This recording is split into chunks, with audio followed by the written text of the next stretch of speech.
Hello friends, we are going to discuss the topics definition of grammar, grammar constituents, phrase structure grammar, types of derivations and context-free languages. Let us start with the definition of grammar. Grammar can be defined as a set of formal rules for generating syntactically correct sentence from a particular language for which it is written. Language can be formal like C, or it can be natural like English. But for any kind of language, it is required to have a grammar, as it defines the syntactically correct statement formats, or in turn we can say that it is the syntactic definition of the language, or in other words we can also say that grammar defines syntax of a language. For example, if we want to generate an English statement, dog runs, then in this case we have to use the rules of the form sentence gives noun followed by verb, noun gives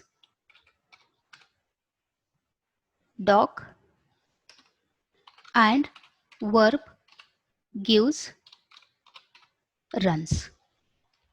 Now these rules describe how the sentence can be generated as noun followed by verb. So here we can generate the statement dog runs as sentence derives noun followed by verb, then reduce noun as dog, verb as it is, then dog as it is, and reduce verb as runs. So in this way we can generate the sentence for the given languages. So there are many such rules which can be defined for English language, and collectively these rules are called as grammar for the language.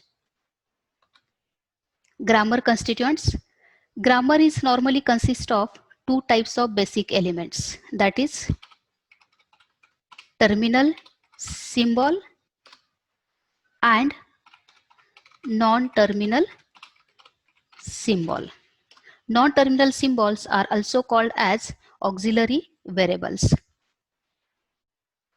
Terminal symbols are those which are the constituents of the generated sentence, and these are generated by using grammar. So in the example of dog runs, dog and runs, these are the terminal symbols. Non-terminal symbols. Non-terminal symbols are those which take part in the formation or generation of the statement, but these are not part of the generated statement. In the example of dog runs, sentence, noun and verb, these are the non-terminal symbols. So non-terminals are essential while declaring the rules, and without which we cannot write the grammar. The rules of the grammar are also called as productions or production rules or syntactical rules. Next, formalization of the grammar. For building a formal model, we should consider two aspects of the given grammar. First one, the generating capacity of the grammar, that is the grammar used should generate all and only the sentence of the language for which it is written. Second, grammatical constituents like the terminals and the non-terminals. And a grammar that is based on the constituent structure are called as constituent structure grammar or phrase structure grammar. So phrase structure grammar, it is defined as quadruples of the form G equal to V, T, P and S, where V is finite set of non-terminals, T is finite set of terminals. S is start symbol, and it belongs to set of non-terminals, that is it is one of the non-terminal from the set V. P, set of production rules of the form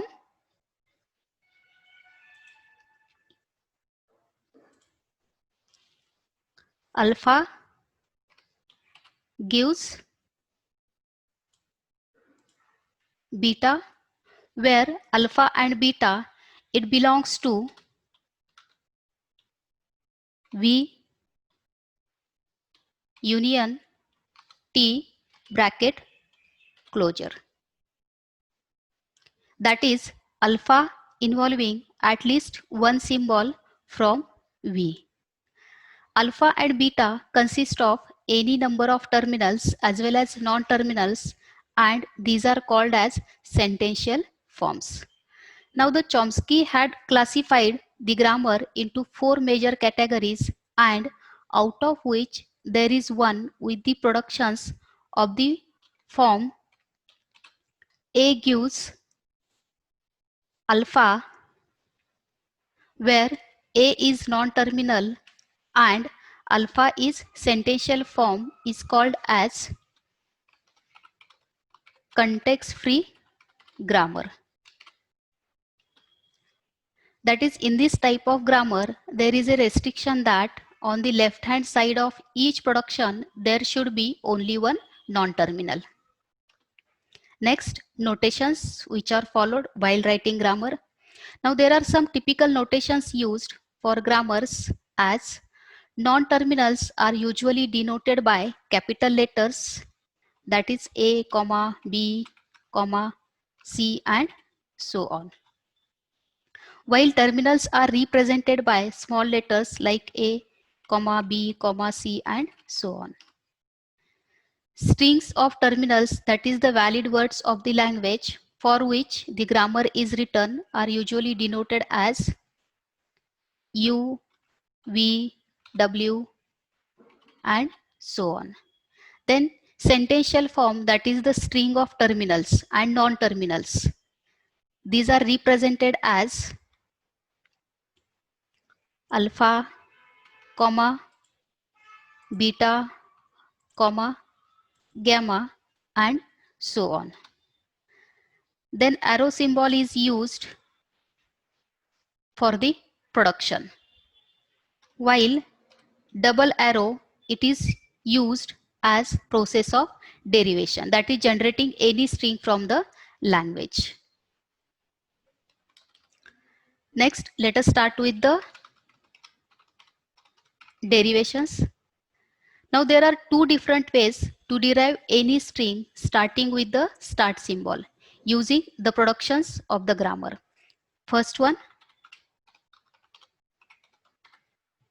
leftmost derivation, and second is rightmost derivation. Now let us start with the leftmost derivation.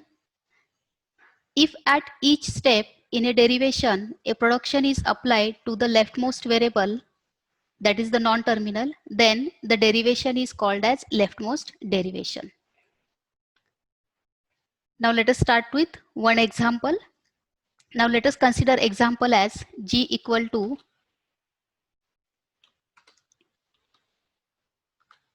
E, where set of non-terminals, then plus, comma, star, comma, ID. This is the set of terminal symbols.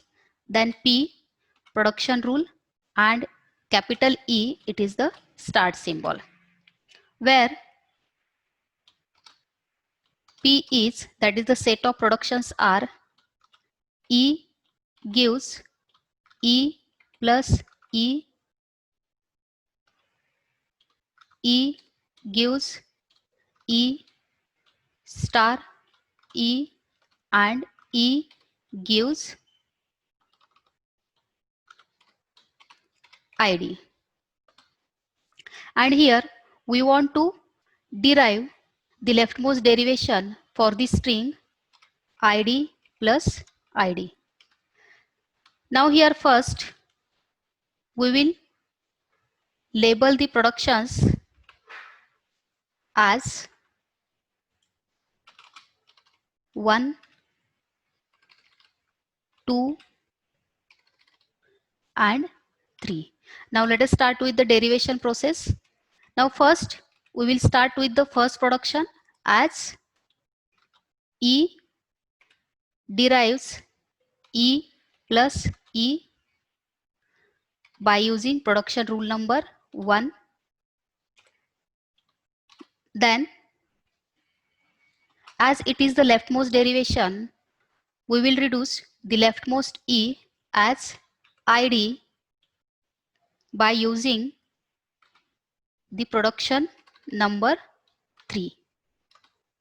Next id as it is plus as it is, and we will reduce the leftmost non-terminal, that is E, as id by using production rule number 3.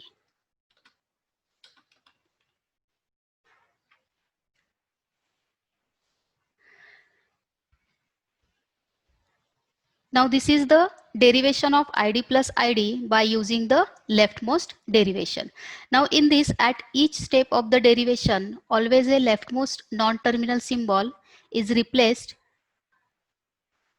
by the right hand side of the production.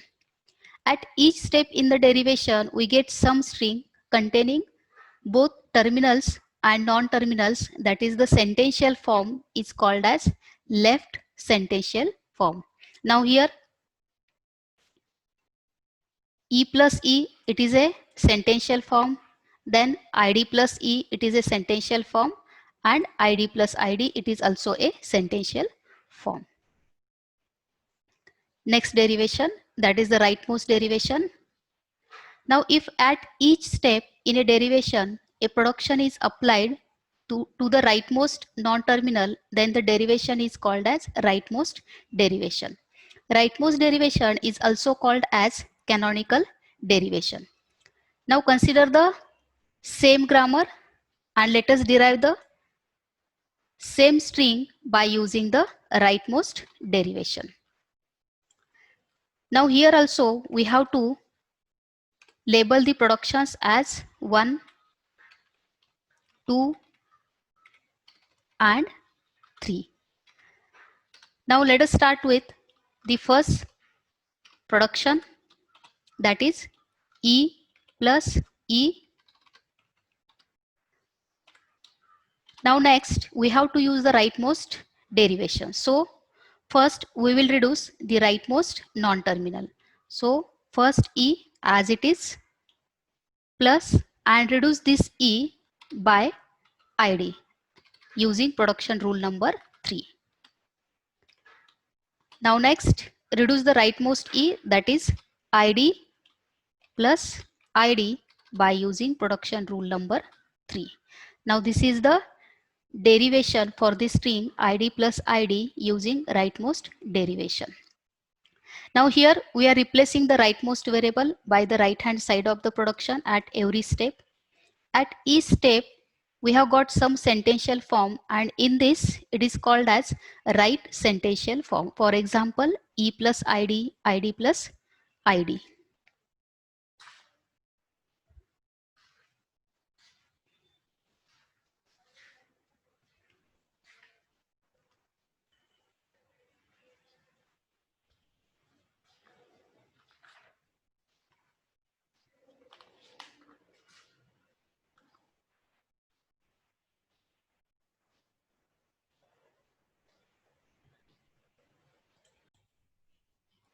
In addition to leftmost and rightmost derivation, there is also one other way to write the derivation, and that is the derivation tree.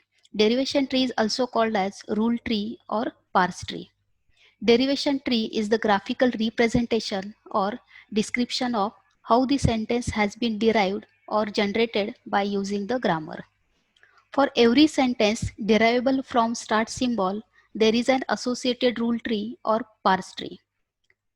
So generation of the string or statement can be represented with leftmost derivation, rightmost derivation, or with derivation tree.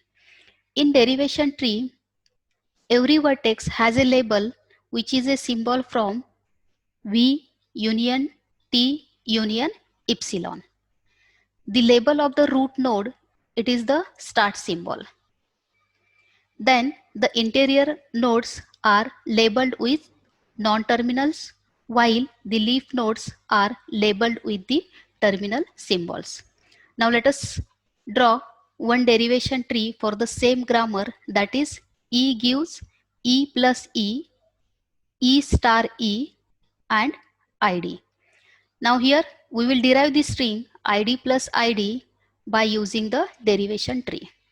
Now first let us start with the root of a tree, that is E. Then we will use the first production rule as E plus E. Now here we have to follow either leftmost or rightmost derivation process. Now first let us follow the leftmost. So here reduce this leftmost E by using ID. Then next leftmost E by using ID. When we read all the leaf nodes as ID plus and ID, it will gives you the string ID plus ID. Now let us derive the same string by using the rightmost derivation. Now here again E gives E plus E, then reduce rightmost E as ID, rightmost E as ID. Then again read the string from left to right as ID plus ID. It will give you the required string as ID plus ID. So we will have leftmost derivation, rightmost derivation and derivation tree for generating any kind of string for the given language. Next part, context free grammar. Now we know that grammar of the form A gives alpha, beta, where alpha and beta, these are the sentential form, is called as context free grammar. That means at the left hand side we will have only one non-terminal. The language generated by context free grammar is called as context free language, and it is represented as L of G equal to W, where W, it belongs to T closure.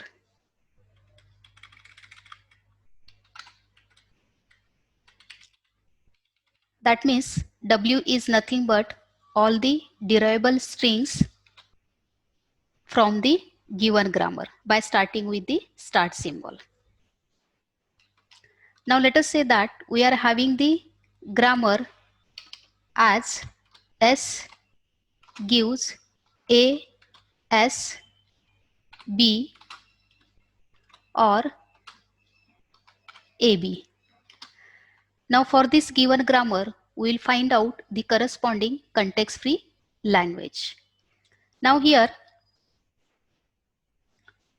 V is nothing but the set of non-terminals, that is B equal to S. Then T is set of terminal symbols, here small a and small b,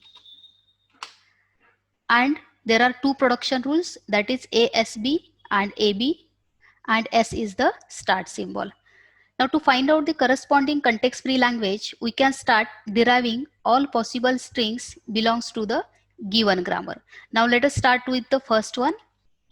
S produces AB. Now this is the first string derived by using the given grammar. Now next, S produces A, S, B, which produces A, S is reduced as AB and B as it is. So this is the second string derived by using the grammar. Third, S produces A, S, B, again reduce S as A, S, B.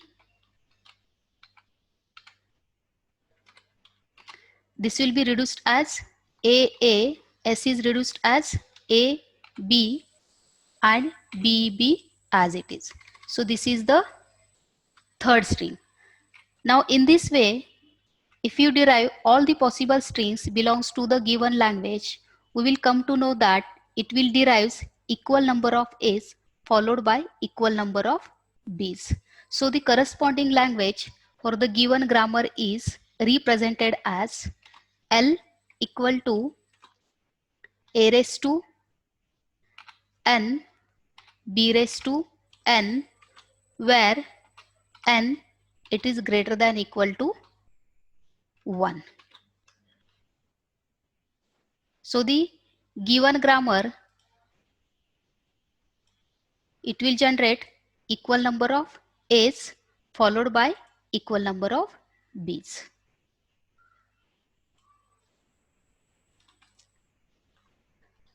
Now like way, we can write the corresponding grammar for the given language also.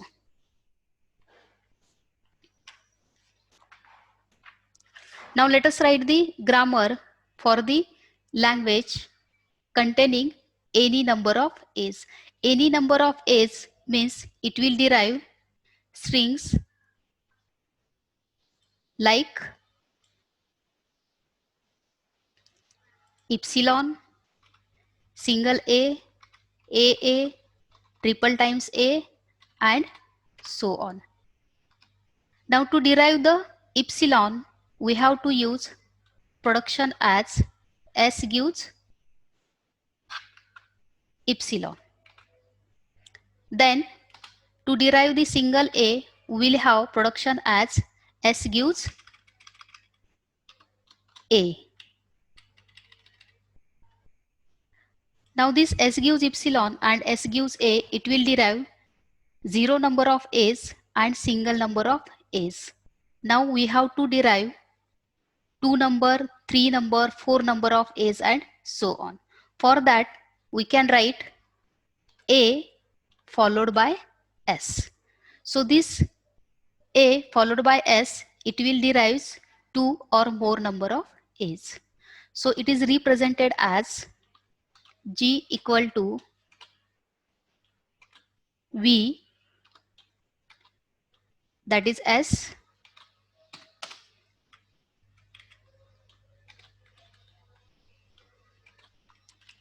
then set of terminal symbols, that is A, then these are the set of productions, that is P, and start symbol, that is S. So this is the context-free language. This is the context-free grammar for the given context-free language.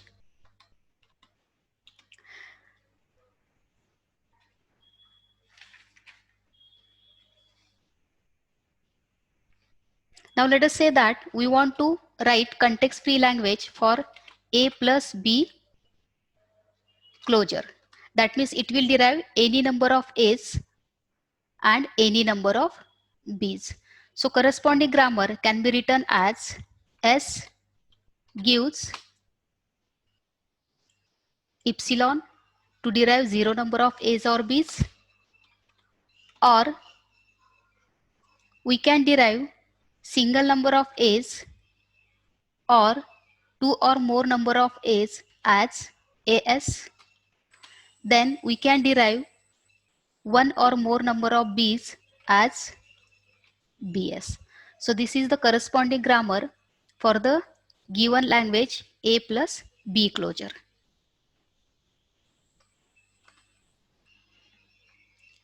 So this is about the definition of grammar, then derivation, context-free grammar and context-free language. Thank you.